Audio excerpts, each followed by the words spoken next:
Good evening and live from America's News headquarters, I'm Jackie Ibanez in New York. Hundreds of counter-demonstrators holding a candlelight vigil in Charlottesville, Virginia tonight. The demonstrators sang protest songs from the 60s.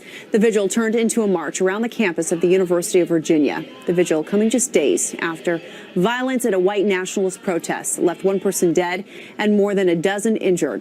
Earlier today, the dead woman, Heather Heyer, was remembered at a memorial service. Meanwhile, the Coast Guard and the Honolulu Fire Department conducting search operations well into the night. They're looking for 5 soldiers missing from an Army helicopter that crashed off the coast of Oahu late Tuesday. The missing chopper was conducting a nighttime training mission with another Black Hawk. So far, only parts of a fuselage and a helmet have been found. I'm Jackie Ibanez. Now back to Hannity for all of your headlines. Log on to foxnews.com. You had people in that group that were there to protest the taking down of, to them, a very, very important statue and the renaming of a park from Robert E. Lee to another name. No, George Washington was a slave owner. Was George Washington a slave owner? So will George Washington now lose his status? Are we going to take down, excuse me, are we going to take down statues to George Washington? How about Thomas Jefferson? What do you think of Thomas Jefferson? You like him? I do love Okay, good. Are we going to take down the statue? Because he was a major slave owner. Now we're going to take down his statue. That was President Trump yesterday addressing the removal of historical monuments in America. And last night, under the cover of darkness, Baltimore removed 4 Confederate monuments. In addition to Baltimore, this morning, New York took down 2 plaques from a church property in Brooklyn, New York, that honored the General Robert E. Lee. And several other cities are also discussing removing various Confederate symbols, including the governor of New York, all of them. Here with reaction, radio talk show host Larry Elder, Fox News correspondent at large, Geraldo Rivera. You know, Geraldo, I'm not trying to make this controversial because the president even said, okay, it's up to local cities, municipalities, what they want to do. But Hillary Clinton's on tape saying that Robert Byrd is her mentor. Bill Clinton's mentor was J. William Fulbright, segregationist, as you know.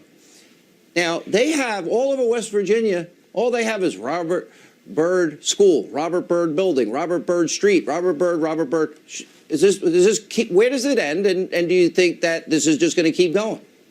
You know, Sean, I think that there are 2 separate issues. On the remaking of history, the renaming, the erasing of history, I think that that is very, very dangerous, and it threatens to undermine the very foundations of our nation. For example, there has been slavery, a scar on the face of society since the ancient Egyptians, 3,100 years BC. Then the Romans, the Greeks, George Washington, Thomas Jefferson, as the president and you both referenced. I think that it's very, very dangerous when you start trying to bring, historical figures and monuments and mementos up to contemporary political standards. Very dangerous, very much susceptible to political correctness. But that is a separate issue from the failure to denounce neo-Nazis. Those are 2 different issues. The president made a grievous error in failing to denounce immediately the neo-Nazis. The second point, the larger point, the substance of what the demonstrations are about. But in fairness, Geraldo, I have tapes of him doing it throughout the years. David Duke, white supremacist, throughout the years. He said it so many times during the campaign. You remember it became an issue. He said he wanted to wait. Now, Obama made a big mistake because Obama, politicized 4 high-profile racial issues and was wrong on all 4. So my question is this.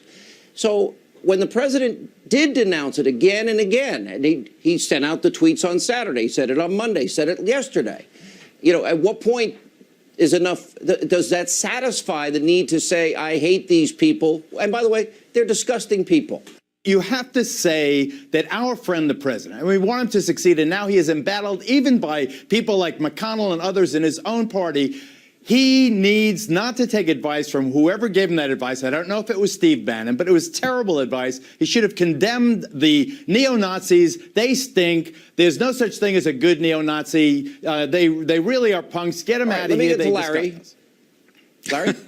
Well, look, Geraldo was talking about what the major story here is. The major story here is whether racism remains a major problem in America and whether or not Charlottesville represents that. David Duke ran for governor of Louisiana in 1991, was shunned by the local Republicans. They supported his opponent, a Democrat and a crook. The RNC refused to give him any support. George Herbert Walker Bush, the president, referred to David Duke as a Holocaust denier and a racist. Duke goes on to lose the race by 1 million votes, then a record. I think it's still a record. He runs for office 4 more times, Sean, loses every time, goes to jail for bank fraud and tax evasion. And in 2017, who are we talking about? David Duke. If it weren't for cable TV digging him up every 2 years or 4 years, he'd be working road construction in Kalamazoo under an assumed name. The real story right now is the fact that in Charlottesville, a black man is police chief. One of the CEOs who resigned from the president's commission is a black man CEO of Merck, and a black man named Larry Elder has a nationally syndicated radio show talking to you about it. And Obama's and Trump's predecessor for 8 years was a black man named Barack Obama. That's the story of America in 2017, not David Duke. Come on. All right, stay right there. We'll take a break. We'll come back. More Larry Elder, Geraldo Rivera, right after the break as we continue.